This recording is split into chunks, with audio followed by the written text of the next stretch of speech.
Hi, my next one is going to be called abca.com.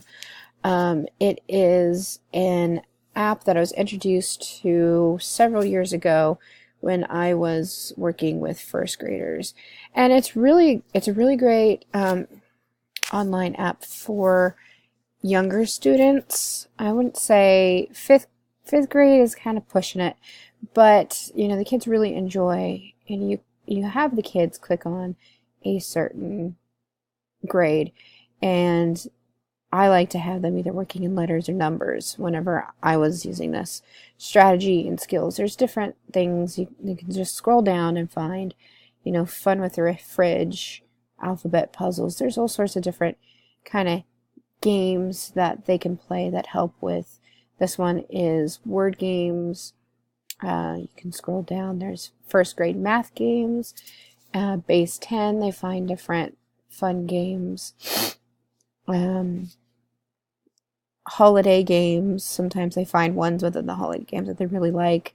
Some of the holiday games, there's not really any educational value to them, but they still enjoy them.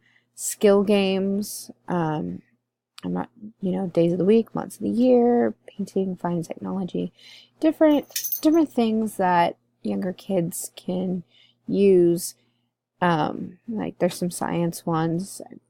I'm assuming that's music. There's 10 grams, different fun little things that kids can work with and play with on there.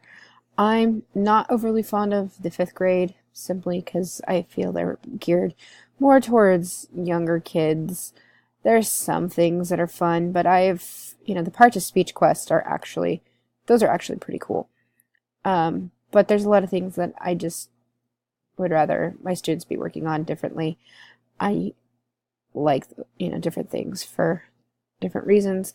My goal for this one, if I would use it more in my classroom, would be to work with like the letters or numbers and those skills that they need, like parts of speech. Absolutely important. I cannot stress to my students enough that parts of speech, you've got to know parts of speech. And those sorts of things. If you decide to use this one in classroom, it's a good resource, like I said, probably for younger kids. But thank you.